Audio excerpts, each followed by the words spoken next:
Le Maroc est à cet égard une exception et incarne une singularité dans le judaïsme que vous ne retrouverez nulle part ailleurs. Ce million de Marocains ont choisi, personne ne les y a obligés, de préserver leurs histoires, leurs identités, leurs rituels, leur langage, leur littérature. C'est un choix raisonné. Et c'est un choix qui s'appuie sur des réalités historiques qu'on ne peut pas remettre en cause. Encore une fois, ça n'est pas du cosmétique.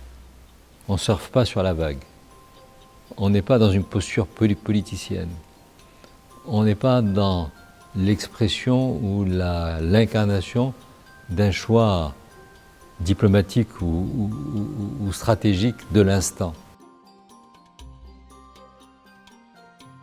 Pour moi, le vrai défi est que cette marocanité aujourd'hui revendiquée, aujourd'hui assumée, aujourd'hui inscrite dans l'ADN de plus d'1 million de personnes, que cette marocanité survive, continue à nourrir cette dynamique qui nous tire aujourd'hui vers justement cette à la fois mémoire et cette incarnation d'une marocanité qui n'a jamais été aussi vivace qu'elle ne l'est aujourd'hui. Et c'est ça le miracle marocain, et c'est ça la force du Maroc, et c'est ça la vraie complexité, richesse, complexité au sens de la richesse du judaïsme marocain.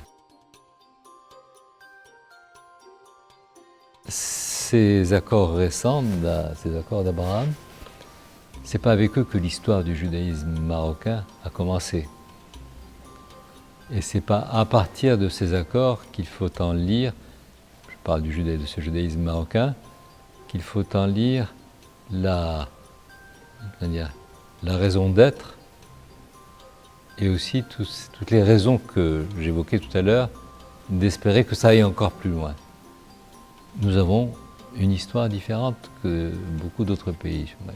Et même quand elle n'a pas été tellement différente, je parle de la durée dans le temps, quand on parle de l'Irak, de Babylone, et quand on parle du Yémen, ce sont des histoires très anciennes pour les Juifs aussi. Très très anciennes, peut-être même plus anciennes que celle du Maroc. Mais leur évolution, au fil de l'histoire, au Maroc a été différente. On est à Essaouira.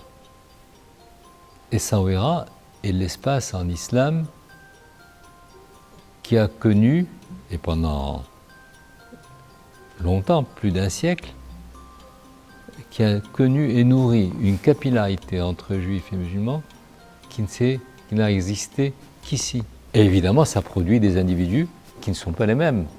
Le déterminisme historique ne peut pas être le même qu'ailleurs, dans la relation, dans la proximité, dans la compréhension, dans le respect mutuel, dans cette vie au quotidien qui s'est tissée à deux.